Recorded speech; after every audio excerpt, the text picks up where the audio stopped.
Welcome back to Superhero Explained. And this issue, this is one of those Batman comics where almost nothing moves, but the tension just keeps tightening the whole time. It's basically Batman going to Arkham Towers to talk to Joker. That's it. But the way this conversation unfolds, it gets more unsettling with every page.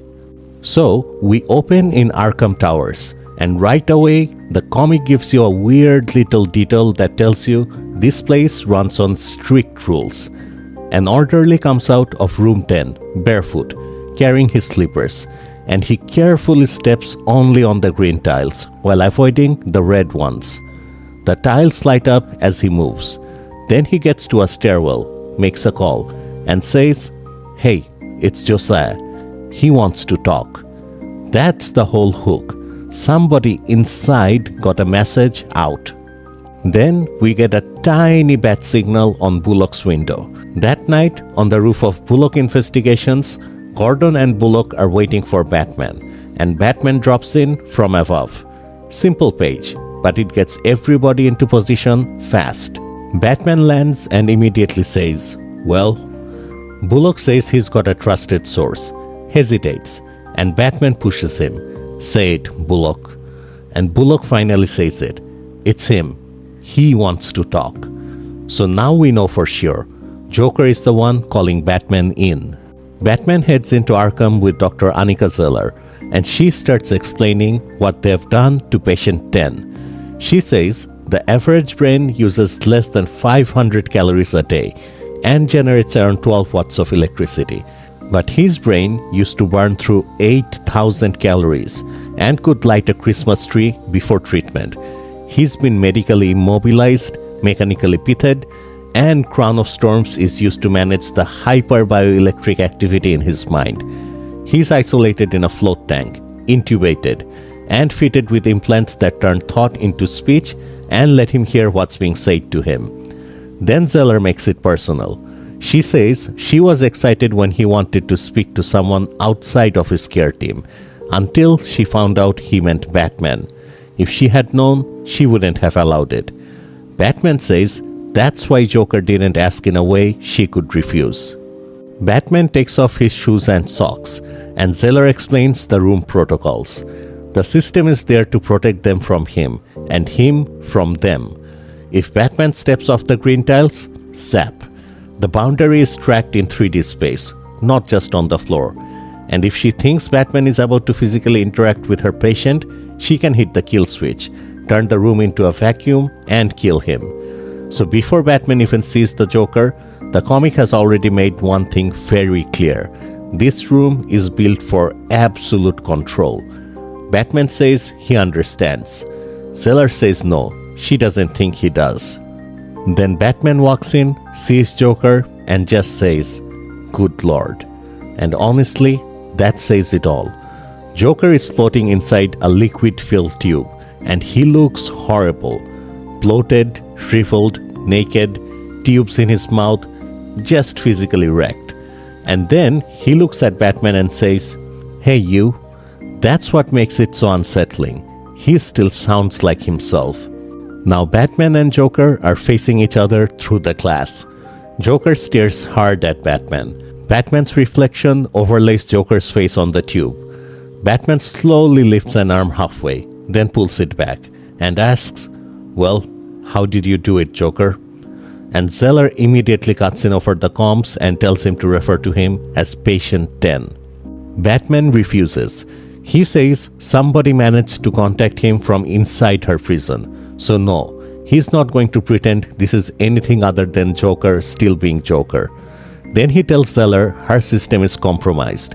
Joker has people inside Arkham Towers, and she needs to suspend and secure everyone who had access to floor 10 and room 10. And Batman adds a very Batman warning. The first person she finds is probably the one Joker wants her to find. There will be others she won't. Then Batman says they're done here and starts to leave. Joker stops him with, "Wait, please, I'll tell you." Joker says the man's name is Josiah Jones. He's an orderly now, but he used to be a policeman. That's when they met. And we see the reason Josiah matters. Joker once sprayed gas in his face. After that, Joker says Josiah wasn't a policeman anymore. Now we see Josiah in the present, working in Arkham, with one side of his body still scarred from what Joker did to him. Joker says Josiah's police training and difficult recovery made him an ideal hire, and he asks Dr. Zeller not to punish him for helping. Then he starts laying out possible reasons for why Josiah did it. Maybe he wanted to help people like him. Maybe Arkham was the only place that would hire him. Maybe he was waiting for the chance to kill Joker himself. And Joker admits maybe Josiah doesn't even know which of this is true. Joker says whatever brought Josiah into room 10 vanished when he saw him. Now he comes by at night during his rounds, and they talk. Joker says he asked Josiah to reach out to some of Batman's and Joker's mutual acquaintances, so Batman would come. Then he adds that he thinks that's how it happened. It's hard to tell sometimes. Batman turns back and calls that out immediately. Is this the new gag? Joker pretending the monster was someone else from another life? And Joker says, on the contrary, Batman. Close up on the Joker. The crown of storms lights up. And Joker says, I remember. That's it. Just 2 words. And it lands. Then the comic runs through a montage of Joker's past. Jason Todd's bloody body, the camera used on Barbara Gordon, Harley Quinn, skeletons, Batman's shadow, Joker enjoying all the old gags and horrors. So the point here is very clear. He's not saying he forgot. Back in the present, with the crown of storms still glowing, Joker says, I remember everything. And that's worse, because now there is no easy excuse. He remembers all of it. Joker says he can now tell difference between memories and dreams, and all his dreams are nightmares. He says Dr. Zeller and her device have given him clarity after years of being adrift. Then he mentions that she named it after the ocean of storms on the moon, says maybe that's her story to tell, calls her remarkable, and says he hopes Batman gets to know her. And if you're Batman here, none of this sounds clean. It sounds like gratitude mixed with manipulation. Joker says he knows it was him. He knows what he did. He knows what he is. Monstrous, cruel, violent. And then he says he's thankful to be contained. Batman sighs and basically decides, no, this is the play. He calls it the opening gambit, the devil back in his hole. Then he leans towards the tube and says, right, that's the play. So Batman is not buying remorse. He thinks this is just Joker's next angle. Joker says, I beg your pardon? Batman goes right at him. Oh, so now Dr. Zeller's miracle device has fixed everything. Great. Why not take the needles out of his spine, remove the tubes, and maybe let him walk around? It's pure sarcasm. Then Batman looks at Zeller and says Joker is wasting his time and tells her to clear a path to the door. But Joker cuts in and says Batman must never allow him to leave that container, no matter what. Even if he convinces Zeller, Batman must not be fooled. Then he says he asked Batman there for 2 reasons, and the second one is a secret. Batman raises an eyebrow and goes, great, love secrets. What's the first? Joker says this may be empathy. He's not sure. But he thinks Batman is lonely. He thinks Batman needs a friend. Batman smirks at that and says, do I now? Then the crown of storms lights up again. The liquid bubbles, and Joker says he knows he does. His compulsions, his monomania, his megalomania, his need to control every detail of every day. All of it was exhausting. Now the 2 of them are just staring at each other. And Joker says Batman was the only one who ever saw the effort. The only one who understood. Maybe, he says, he was the only one who ever understood Batman too. Then Joker says through all the killing and planning and torture and mayhem and rage, the thing he felt most was loneliness. Lonely, Batman. Endlessly, ceaselessly lonely. And that's where the conversation gets genuinely uncomfortable. Batman answers with a very Batman line. I'm alone, Joker, not lonely. 2 different things. I can tell the difference.